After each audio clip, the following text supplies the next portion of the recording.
Alô, comunidade das redes sociais. Mais uma vez aqui para tratarmos de mais um tema. E hoje eu gostaria de falar sobre o mal sem narrativas. O que seria o mal sem narrativas? O filósofo Walter Benjamin, escreveu nos seus dias, nos idos das décadas de 40 e 50, mas por ali, nas décadas de 40, sobre o final das narrativas. As narrativas que definiam os povos do passado. Os povos do passado definiam-se através de narrativas místicas, onde as pessoas se sentavam diante das lareiras para contar histórias, para narrar as origens do universo, do mundo, da terra, das famílias. E assim as pessoas se definiam. Elas se definiam pela narrativa, e as sociedades eram as sociedades na narrativa, né? A palavra mito, de onde vem a palavra mitologia, significa exatamente narração ou narrativa. Então, quando nos voltamos para uma reza, quando nos voltamos para o senso do sagrado, segundo Walter Benjamin, estamos buscando contatos com os nossos antepassados, contatos com aqueles valores da família que nos ensinou a rezar perante as narrativas da religião, diante das narrativas do sagrado.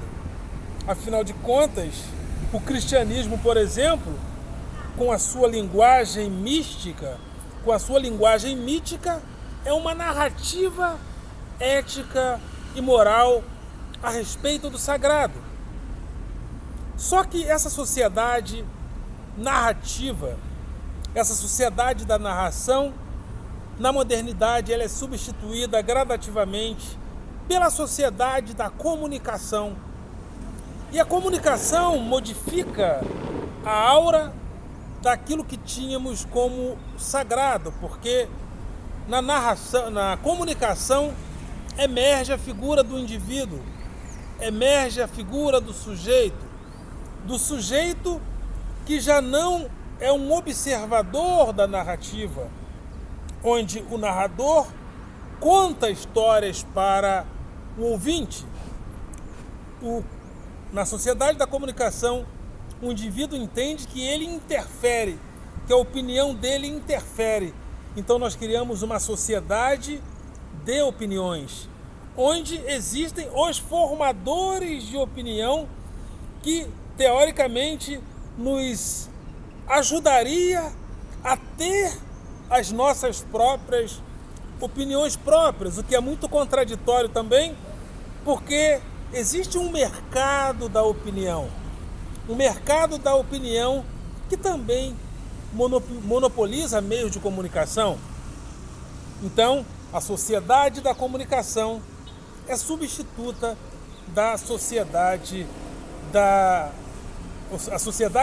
comunicação, que é também a sociedade da opinião, substitui gradativamente a sociedade da narração, porque na narração, nós demoramos ouvindo, porque para ver uma história de narrativa é necessário que haja um ouvinte atento, um ouvinte que preste atenção. Lembra das histórias que contavam para nós na infância? Do Lobo Mau, as historinhas de Chapeuzinho Vermelho.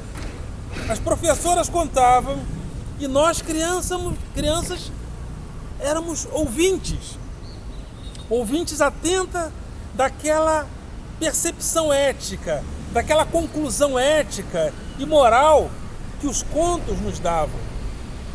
Porém, mesmo que a narrativa ainda esteja presente, o ouvinte, ou seja, na sociedade da comunicação, nós já não temos esse ouvinte totalmente disposto a ouvir. Afinal de contas, ele tem opinião. E gradativamente, sobretudo na sociedade digital, ele começa a ficar um pouco mais intolerante. Um pouco mais intolerante para o outro. O outro é transferido para mim de uma forma como isso nunca acontecera na história. E gradativamente nós fomos eliminando, a narrativa, vamos eliminando o mito da narração e nos prendemos na sociedade da comunicação, agora cada vez mais digital, onde os sujeitos digitam a verdade, deletam o fato como se o fato não existisse e digita fatos que não ocorreram como se eles tivessem ocorrido. Então, em todas essas nuances que acontece hoje, onde a narrativa vai sendo colocada para fora, nós temos agora um outro fenômeno, que é o fenômeno do mal e da maldade sem narrativa. Essa guerra tem me trazido essa reflexão.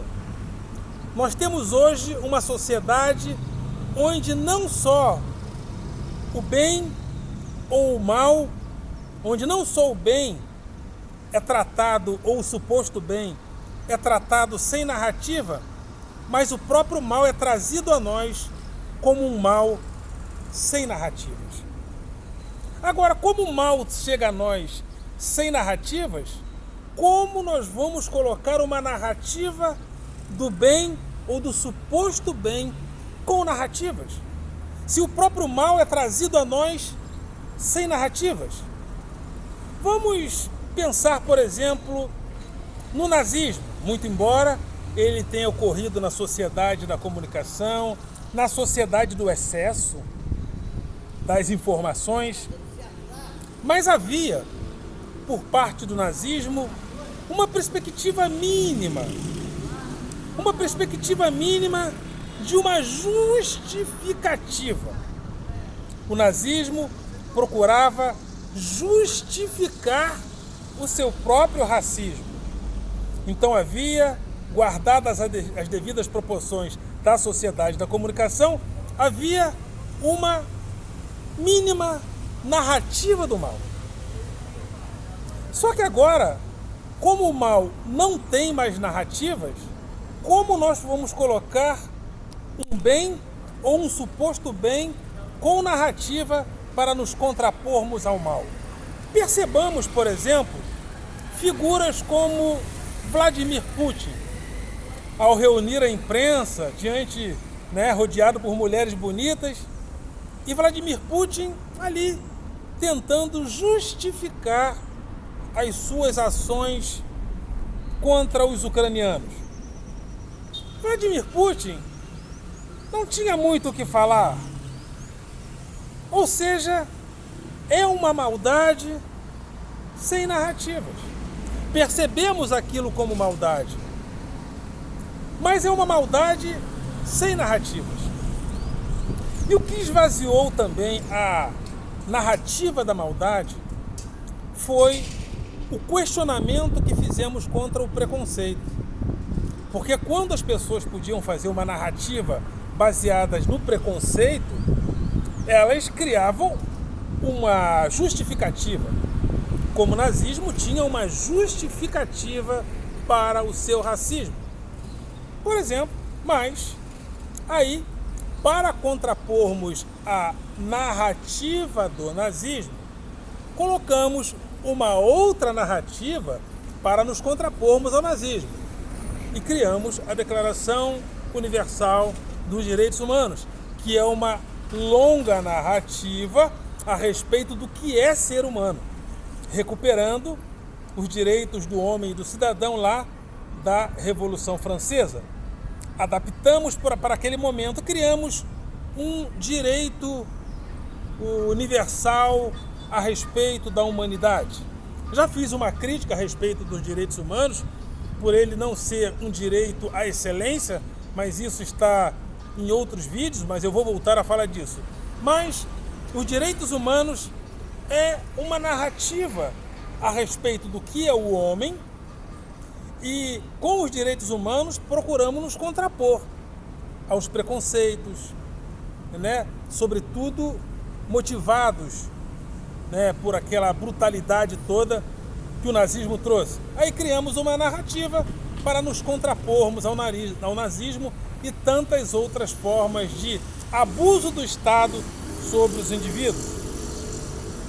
Só que, ao passo que as coisas foram ocorrendo e que a velocidade da informação foi tirando cada vez mais a pressuposição da narrativa, e as narrativas foram diminuindo cada vez mais, quando o mal apareceu, e quando o mal aparece hoje, o mal ou a maldade, ou aquilo que interpretamos como maldade, aparece sem narrativa.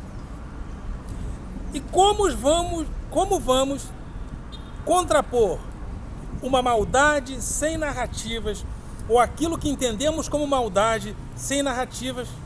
Através de uma narrativa.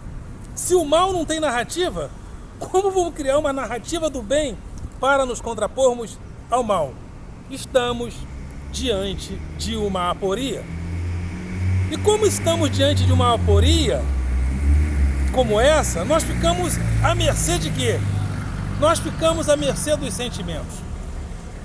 Nós ficamos à mercê de um hiperromantismo, ou seja, nós dependemos como nunca agora dos sentimentos. Ou eu tenho empatia, ou eu não tenho empatia. Só que os sentimentos me parecem muito movediços para que os sentimentos apenas nos deem condições de lutarmos contra aquilo que aparece a nós como maldade. Senhor Benjamin Netanyahu, por exemplo, bombardeando agora a faixa de Gaza de forma absurda. Eu percebo que ele não tem muitas narrativas para justificar, apenas a desculpa de Israel tem o direito de se defender. Bom, Israel tem o direito de se defender e já está se defendendo. Tem o direito de se defender e já está se defendendo. Já criou uma capa protetora, ou seja, reforçou a capa protetora ali dentro do Estado de Israel. Mas então isso é o direito de se defender. Agora, direito de se defender não é bombardeando a população palestina. Isso não é direito de se defender. Então, mas como nós não temos narrativa nem para o mal, qual é a desculpa? Não. Israel tem o direito de se defender. Israel tem o direito de se defender. Israel tem o direito de se defender. Israel tem de se... Ou seja, nós vamos repetindo mantras simplesmente porque nem o mal hoje tem narrativas. E repito, se o mal não tem narrativas, como nós vamos criar uma narrativa do bem para nos contrapormos ao mal? Evidentemente que eu não estou absolutizando o conceito de bem e mal, mas algumas coisas aparecem a nós como mal, como bem, e são legitimadas como bem. Trabalhar honestamente aparece a nós como uma coisa boa. Assaltar, estuprar aparece a nós como coisas ruins. Bombardear uma população de pessoas inocentes aparece a nós como mal. Pode ser que agora a gente não compreenda muitas coisas, mas eu creio que isso aparece a nós como mal. Só que, como eu falei, como o mal não tem uma narrativa, nós ficamos sem narrativas para justificarmos a luta contra o mal através daquilo que aparece a nós como bem. É um problema, é uma aporia, estamos diante dessa encruzilhada, difícil de solucionar na atual fase. Há coisas que aparecem a nós como mal, como mais, há coisas que aparecem a nós como boas. Há coisas que nós podemos legitimar como boas, há coisas que nós não podemos legitimar como boas. Mas como criar uma narrativa contra a maldade, se nem a maldade tem narrativas? Deixando essa reflexão, voltamos em uma próxima oportunidade. Ok, galera? Vocês são do coração.